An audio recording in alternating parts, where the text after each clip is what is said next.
Halo football lovers, selamat datang kembali di channel kesayangan kita semua, Raftel Sport. Siapkan kopi, siapkan camilan, dan tarik napas dalam-dalam. Karena hari ini kita akan membahas sebuah topik yang sedang memanas dan menjadi perbincangan utama di seluruh jagat sepak bola Eropa.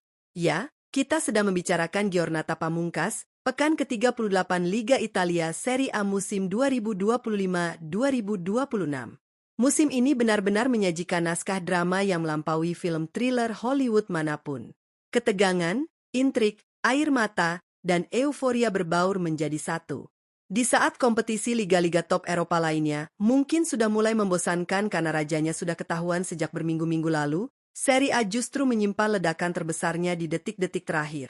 Kita sedang berbicara tentang pertempuran hidup dan mati, sebuah battle royale antara 4 tim raksasa, AC Milan, AS Roma, Como FC, dan Juventus, yang harus saling sikut, saling jegal, dan berdoa demi memperebutkan hanya 2 tiket tersisa menuju panggung termegah Liga Champions Eropa, UCL, musim depan. Semua mata kini tertuju pada hari Senin dini hari, 25 Mei 2026 pukul 1.45 waktu Indonesia Barat. Tidak ada pertandingan yang ditunda, tidak ada yang main lebih dulu. Keempat tim ini akan turun ke lapangan secara serentak. Ini bukan lagi sekadar urusan taktik, ini adalah tentang siapa yang memiliki mental baja dan siapa yang akan hancur di bawah tekanan yang sangat masif.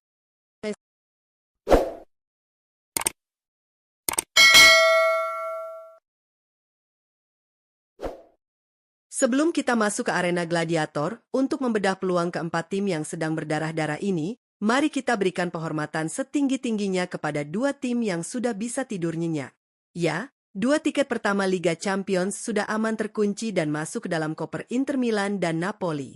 Di peringkat pertama, sang champion d'Italia, Inter Milan, telah menunjukkan dominasi absolut sepanjang musim. Di bawah asuhan Christian Cifu yang baru saja dinobatkan sebagai pelatih terbaik musim ini, I Nerazzurri mengumpulkan 86 poin dari 37 laga yang sudah dimainkan. Mereka mencetak 86 gol, kebobolan 32 gol, dan memiliki selisih gol surplus 54. Tidak heran jika Federico Di Marco baru saja didapuk sebagai MVP Serie A musim ini. Inter menyisakan 1 laga formalitas menghadapi tuan rumah Bologna di Renato Dall'Ara. Apapun hasilnya, mereka sudah sah menjadi raja. Sementara itu, di peringkat kedua, ada mantan juara musim lalu, Napoli. I Partenopei asuhan Antonio Conte duduk nyaman dengan raihan 73 poin dari 37 pertandingan. Mereka menyisakan 1 pertandingan pamungkas di kandang sendiri, Stadion Diego Armando Maradona, menghadapi tim tamu Udinese. Meskipun gagal mempertahankan Scudetto, tiket Liga Champions sudah di tangan, dan publik Naples sudah bisa mulai memesan tiket penerbangan untuk Away Days Eropa musim depan. Nah, sekarang mari kita bahas sajian utamanya. Kita mulai dari peringkat ketiga, Il Diavolo Rosso, AC Milan. Saat ini, armada Rossoneri mengantongi 70 poin dari 37 pertandingan dengan surplus 19 gol, 52 memasukkan, 33 kemasukan. Milan berada di posisi terdepan pole position dalam perebutan ini. Di laga pekan ke-38, AC Milan akan bertindak sebagai tuan rumah di San Siro menyambut tim tamu Cagliari. Jika melihat dari atas kertas, Cagliari yang berada di papan bawah, peringkat 16 dengan 40 poin, seharusnya bukan lawan yang sepadan bagi Milan yang sedang lapar. Namun, bola itu bundar. AC Milan memiliki tekanan psikologis yang sangat berat. Sebagai klub Italia dengan DNA Liga Champions terkuat, gagal lolos ke kompetisi elit ini bukanlah sebuah opsi bagi manajemen. Skenario bagi AS Milan sangat sederhana, win and you are in. Kemenangan akan membawa mereka ke 73 poin, tidak bisa lagi dikejar oleh Como maupun Juventus, sehingga tiket UCL otomatis di tangan. Namun, jika mereka hanya meraih hasil imbang dan mengoleksi 71 poin, mereka harus mulai menghitung-hitung dan berdoa agar tim-tim di bawahnya tergelincir. Kegagalan meraih poin penuh di San Siro bisa menjadi bencana terbesar Milan dekade ini. Turun sedikit ke peringkat keempat, menempel ketat dengan poin yang sama persis dengan AC Milan, ada I Giallorossi, AS Roma. Roma juga mengoleksi 70 poin dari 37 laga, namun mereka memiliki produktivitas yang sedikit lebih baik dengan mencetak 57 gol dan kebobolan 31 gol, surplus 26 gol. Di laga pamungkas ini, nasib AS Roma akan dipertaruhkan di markas lawan. Mereka harus melakukan perjalanan tandang menghadapi tuan rumah Hellas Verona di Marcantonio Bentegodi. Mengingat Hellas Verona saat ini berada di peringkat ke-19 dengan 21 poin dan sudah dipastikan terdegradasi ke Serie B, banyak yang mengira laga ini akan mudah bagi Roma. Tapi tunggu dulu. Tim yang sudah terdegradasi seringkali bermain lepas tanpa beban. Tidak ada tekanan dari supporter, tidak ada ketakutan akan kegagalan. Mereka hanya ingin memberikan hadiah perpisahan yang manis, dan ini bisa menjadi bumerang mematikan bagi Roma. Bagi AS Roma, targetnya mutlak sama dengan Milan. Menang berarti lolos ke Liga Champions musim depan tanpa perlu pusing melihat papan skor dari stadion lain. Jika Roma imbang dan finish di 71 poin, sementara Como atau Juventus menang, maka kalkulator head-to-head akan dikeluarkan. Roma harus bermain dengan determinasi ala gladiator di laga ini. Di peringkat kelima, ada kejutan paling sensasional di seantero Eropa, The Cinderella Story Serie A musim ini, Como 1907.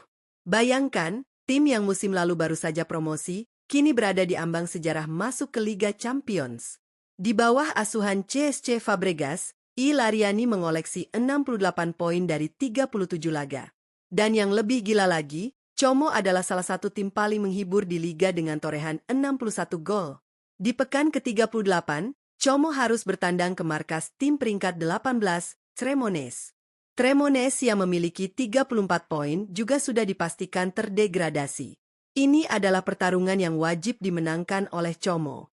Tidak ada tawar-menawar, hasil imbang atau kalah berarti tamat sudah mimpi Liga Champions mereka. Karena poin maksimal jika imbang hanya 69, tidak cukup untuk mengejar Milan atau Roma yang sudah punya 70 poin. Jika Como berhasil mengalahkan Cremonese, mereka akan mengumpulkan 71 poin. Setelah itu, mereka hanya bisa berdoa di ruang ganti. Mereka membutuhkan AC Milan atau AS Roma untuk kalah atau setidaknya meraih hasil imbang. Jika Milan atau Roma tertahan di angka 71, peluang Como untuk menyalip melalui aturan penentuan peringkat yang sangat ketat masih terbuka lebar. Sejarah sepak bola Italia bisa tercipta di tangan Fabregas. Dan yang terakhir, sang raksasa yang sedang tertidur, La Vecchia Signora atau Juventus. Terlempar ke peringkat ke-6 dengan 68 poin dari 37 pertandingan, Juventus berada dalam posisi yang paling terjepit. Mencetak 59 gol dan kemasukan 32 gol, musim ini belum berjalan sesuai ekspektasi. Lebih buruknya lagi, ujian terakhir Juventus bukanlah melawan tim yang sudah terdegradasi. Mereka harus melakoni pertandingan tandang yang penuh gengsi dan darah, Derby della Mole, menghadapi sang rival sekota, Torino. Torino saat ini duduk di peringkat 12 dengan 44 poin. Bagi Torino, menggagalkan langkah Juventus ke Liga Champions adalah setara dengan memenangkan trofi itu sendiri. Mereka akan bermain mati-matian demi harga diri kota Turin. Juventus tidak punya pilihan selain menang untuk mencapai 71 poin. Tapi kemenangan saja tidak cukup, nasib mereka sama seperti Como. Juventus butuh keajaiban dari Cagliari dan Hellas Verona untuk menjegal AC Milan atau AS Roma. Jika Juventus gagal masuk 4 besar, ini akan menjadi pukulan telak bagi finansial klub dan bisa memicu eksodus pemain bintang di bursa transfer musim panas nanti. Sekarang, mari kita bicara soal regulasi. Bagaimana jika terjadi drama di mana poin mereka sama? Misalnya, Milan dan Roma imbang, sementara Como dan Juventus menang. Keempat tim ini akan sama-sama finish dengan 71 poin. Atau skenario lain, salah satu dari Milan atau Roma kalah dan poinnya disamai oleh Como atau Juve. Di Liga Inggris, penentuan pertama jika poin sama adalah selisih gol, goal difference. Tapi ini Italia. Di Serie A, aturannya jauh lebih kejam dan spesifik. Penentuan peringkat pertama, jika dua tim atau lebih memiliki poin yang sama, ditentukan melalui rekor pertemuan langsung atau head-to-head, H2H, terlebih dahulu. Poin head-to-head. Siapa yang lebih banyak menang saat kedua tim bertemu musim ini? Selisih gol head-to-head. Jika poin H2H sama, dilihat selisih gol dari pertandingan di antara tim yang poinnya sama tersebut. Selisih gol keseluruhan, baru setelah urusan head-to-head imbang total, selisih gol dari 38 pertandingan secara keseluruhan akan dihitung. Jumlah gol memasukkan. Tim yang mencetak gol lebih banyak dalam semusim berhak lolos. Bayangkan jika Milan tertahan imbang, mereka punya 71 poin. Como menang, jadi 71 poin. Pihak penyelenggara harus membuka kembali buku catatan pertemuan AC Milan versus Como FC musim ini. Drama adu penalti virtual inilah yang membuat matchday terakhir hari Senin besok akan membuat jantung para pendukung berdegup 2 kali lebih cepat. Satu gol telat di menit 95 di salah satu stadion bisa merubah total klasemen akhir dan nasib keempat klub raksasa ini. Jadi, tandai kalender kalian, atur alarm kalian. Senin dini hari, 25 Mei 2026, tepat pukul 1.45 waktu Indonesia Barat. AC Milan menjamu Cagliari, AS Roma terbang ke markas Hellas Verona, Como FC bertandang ke Cremonese, dan Juventus bertarung mempertaruhkan nyawa di derby della Mole melawan Torino. Semuanya digelar serentak.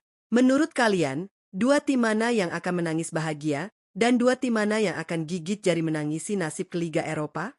Coba tuliskan prediksi dan skenario tergila kalian di kolom komentar di bawah. Jangan lupa untuk tekan tombol like jika kalian menyukai breakdown Serie A ini, share ke teman-teman nobar kalian, dan pastikan sudah subscribe agar tidak ketinggalan update sepak bola paling tajam dari channel kita. Sampai jumpa di video pasca pertandingan, di mana kita akan merayakan siapa yang berhasil selamat dari lubang jarum. Ciao dan salam olahraga.